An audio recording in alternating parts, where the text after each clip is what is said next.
This is the G Podcast with your host, Tommy B. Hey, what's up, y'all? It is episode 188, the bonus insert. We don't normally do these, I'm here to tell you, but different times call for different measures, right? Harold Michael Harvey, would you say? Man, we woke up this morning in America in rarefied, historic air. We've never been here to a place where we've got a former president who has been indicted 4 times on criminal charges. Yeah. 3 federal indictments and 1 state indictment. Yep. It is. It's a different time in America, man. We're in a different world, and I've got again. You've heard his voice. Political analyst Harold Michael Harvey is here. I've got to say, DA Willis delivered, and I was probably a little bit critical in terms of the amount of time it took her to do this. But when you see, what is it, 71 pages? 91 or 95 pages. Yeah, it's thorough. Very, very thorough. Yes. Not only is it thorough, it includes 19 people. So it's Trump, 18 others. And when the question came up, whether or not she was going to charge everybody at the same time, emphatically, yes, I am. And, I want to get into that as we get into the conversation, but I want to go ahead and frame this. And the other thing is, Harold Michael Harvey, the irony in all this is that, Rudy Giuliani is a part of this. And as you know, he used RICO in New York as a prosecutor quite a bit to take down organized crime. So, he has used it. Now he's defending himself in a RICO situation. So it's going to be interesting because all these folks are going to be charged at the same time. This is Trump's 4th criminal charge this year. He's facing 91. This is individually. Trump is facing 91 criminal charges, 4 cases, 34 charges in Manhattan over the hush money with the porn star, 40 charges with the special counsel in MAR-A-LARGO, the documents, 4 charges with the special counsel Smith in over January 6th, of course, and now these 13 charges over the election interference. And just a few points, and I'm just going to throw it to you because I really want your perspective on this, and I appreciate you taking the time today to come in and do this. DA Willis is using racketeering charges to outline what she's calling, and they're calling, a criminal enterprise. The chief of staff, which he has not been indicted, Mark Meadows, this is the first time he's actually been indicted out of all this. He's also facing charges. And the other thing I want you to help us out with is the timing, because Willis and Smith, they're running close. Mm-hmm. When she said she wants to try to, go to trial in 6 months, it's tight. And so I do want to ask you the question, I want you to, touch upon this, the fact that how are they going to do this, all within the next year. And also the indictment touches on Coffee County. And you and I had a conversation about Coffee County because there's some misinformation about where Coffee County is. So, we had a conversation about that. But again, Harold Michael Harvey's here, and go to haroldmichaelharvey.com. Learn all things about Harold Michael Harvey, his essays, his books, his sport, avid sportsman. As you can tell, if you're watching the YouTube channel, you can see, he's in his attire. I also see your Justice in the Round T-shirt, which is one of his books. So it's going to be interesting to see. I hope it doesn't turn out that way, but maybe we should hope it turns out that way. But anyway, what else should we know about this new case? Well, one of the first things we have to understand is that the process to justice it is a long and winding road. Mm-hmm. It takes a long time to get to justice, and so Fonnie Willis coming into office as she was I guess the first elected Black female prosecutor, maybe in Georgia.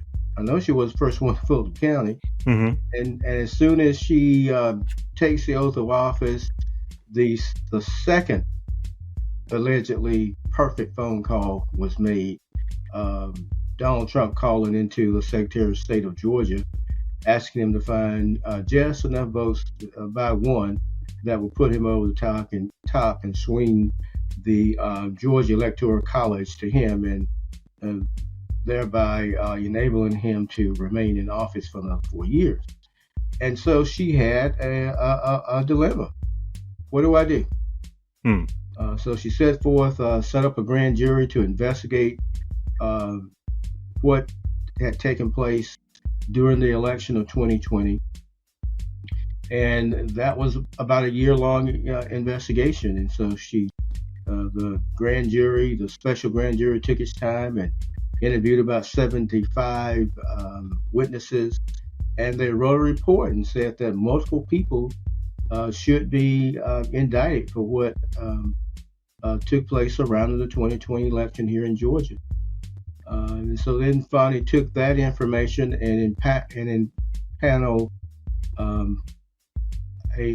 another jury, a grand jury, to determine if charges should be brought against anyone and who should those charges be and what should the charges be. So, all of this took time in the process. So here we are in August 2023, about a half a year away from, we're about a year and a half away out from the 2024 election, and we're saying that we're all crunched for time. Well, justice has to go through the process. It's a sifting process, and we have to get it right if we're going to preserve our system of justice and American democracy. So the fact that it seems as if she is butting heads with the federal prosecution of Jack Smith. Well, Jack was appointed late in this process. The Justice Department initially did not look into what had taken place on January the 6th, 2021. And so it was a little slow to move. It was slow then also to investigate the allegations coming out of Georgia and coming out of Arizona and Michigan that there had been some attempts to tamper with the electoral college votes in those states. And so he received an appointment as a special prosecutor late in the process. And here again, he went through the painstaking steps of investigating and doing the research and figuring out what laws, if any, have been broken and who the individuals are that may have violated our criminal code. And then he comes out with his indictment. But in between all of that, we learn about the former president was hoarding confidential or secret documents in his home in Westminster and in MAR-A-LARGO, his summer home, and so then that became the subject of another investigation and a source of additional charges. So, so just sort of put this time thing in perspective. It just takes time to bake a cake. Well, let me jump in for a minute. And how do you rank the severity of these four, like from the most severe of the four? I would have to say Georgia because of state action, and then secondly would be the indictment that came down the other week in Washington. January 6th. January 6th, yes. And one of the things a couple of things that are coming out of Georgia is he can't be pardoned for a state crime if he's found guilty. The other thing is, explain is it mandatory minimum?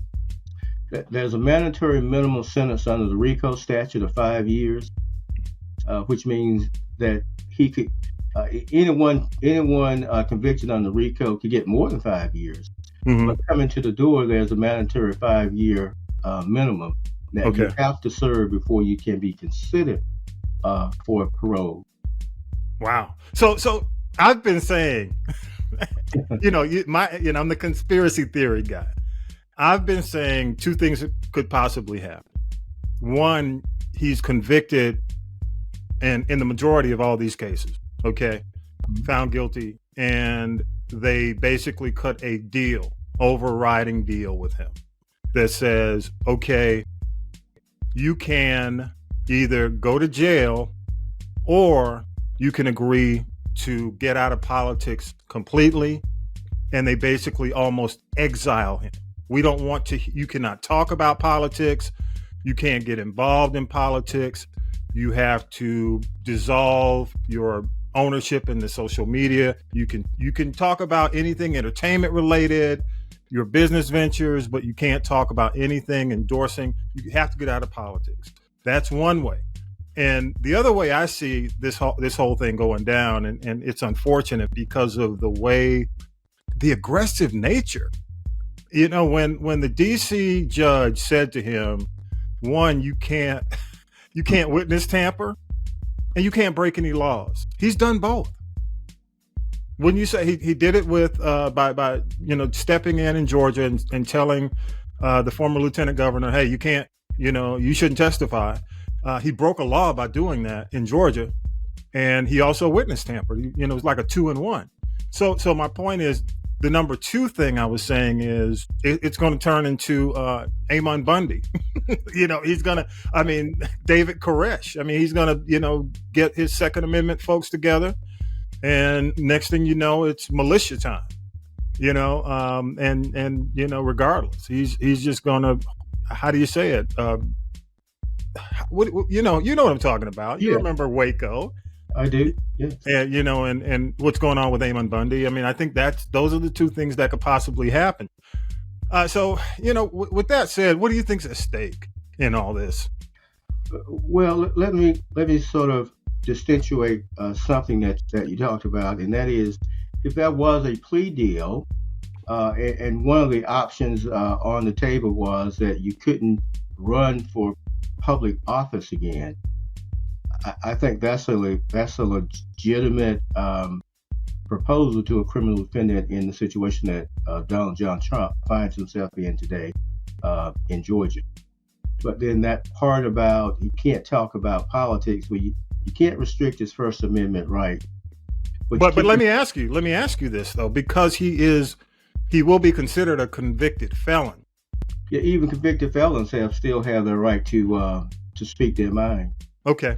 So you can say, we'll accept this plea, and you can avoid. We'll charge you with something. We'll allow you to plead out to something less than RICO. Okay. Mm-hmm. So we will give you a probated sentence, and that probated sentence lasts so long as you do not run for public office again. Mm-hmm. And he can't be involved with any PACs. No, he can't do that. Huh? Okay, well, let me say that. Okay, well, here's the deal. He's just going to have to go to jail. Because what I'm talking about is, maybe they're going to have to create, which is possible, a supermax for him. Because the other concern that I have is when he goes in, he can't go into general population at all. It's going to have to be an isolated situation where he can't influence, except for guards. And that's possible because there have been situations, you look at Alcatraz and some situations where there have been very few, prisoners within a facility. He's going to have to be in a situation with very few people, in almost like a house arrest situation. Wouldn't you think? That's all doable. Yeah. I think the in the state of Georgia, the Georgia penal system could accommodate a former president of the United States of America and any Secret Service agent who has to be there to because they are duty bound, sworn to protect their former presidents, even up until their death. Yeah. So that's all doable. Prison is a possibility if he's convicted here in Georgia, and the penal system will figure out a way to incarcerate him and accommodate his unique situation. They accommodate people with various, medical needs currently today. Anyway, okay. Everybody's not in that general population, so he can be accommodated. I'm trying to now reflect on what was the second part of your question was. Well, I mean, I know he's not going to go in general population, Right. and the Supermax isolated situation. Give him a golf course, okay? Give him a golf course. Give him unlimited supply of burgers and Twinkies, because we know he ain't eating right. So, I'm okay with that. Just get him, just isolate him.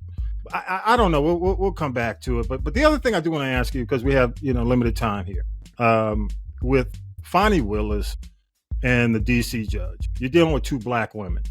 Okay. He's already been striking out at each one.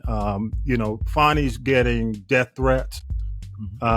She's mentioned she's never been called the N-word as many times ever in her life. They're calling her, bitch, you name it. Mm-hmm. And even the judge in DC, who's also African American, he's taken the similar road on this. Mm-hmm. And just from your perspective, man, because you write a lot about race, how racially charged is this going to be, with Fulton County being a majority black county in Atlanta, close to Atlanta, the proximity of Atlanta? Two black women, especially, DC, Chocolate City, two black women. He's already complaining about the fact that he can't get a fair trial in either one. How racially charged do you think this thing is going to get? It will probably reach 100 on the Richter scale. This is going to be a very, very heated community for the next year or so, until this case is finally comes to trial and is put to bed. Okay. The racial tensions are going to be heightened. I now remember the other part of that question. Was it be David Kirsch-ish? Yeah. And possibly at the end of the trial, if there is a conviction of Donald Trump, I think we could expect for his supporters to act similarly as they acted on January the 6th on the federal Capitol ground. And I guess the question would be, is he going to go out without a fight? No, he's going to, his DNA says he will fight to the finish. To his death? Yeah. Wow. The other thing, and I'll, and I do want you to just kind of close it out for us and give us some more insight, maybe your prediction of where you think this is going to go. But I do want to mention one of the things, and a few folks may not know, that Roy Cohn was Trump's mentor. He was the family attorney, am I correct, in New York? Right.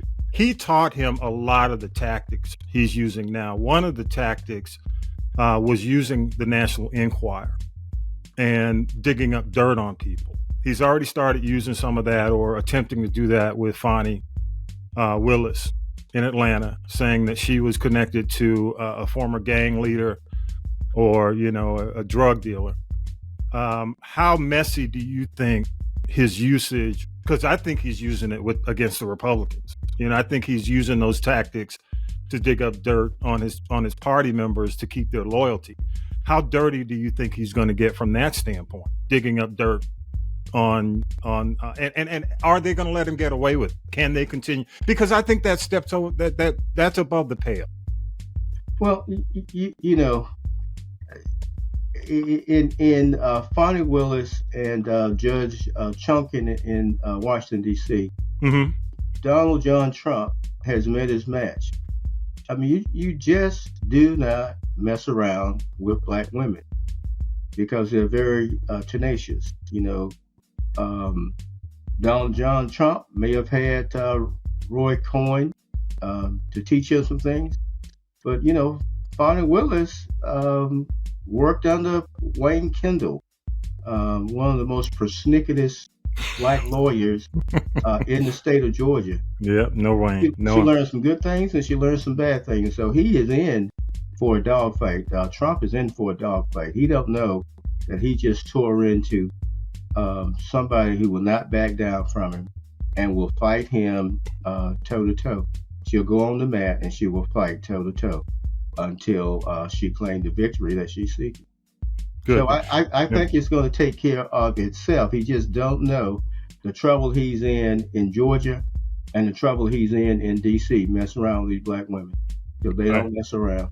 Yeah. I've been married 45 years, and I'm telling you, to a black woman, and they don't mess around. Hell hath no fury 3 times. 3 times. Maybe 5. You just have to be careful.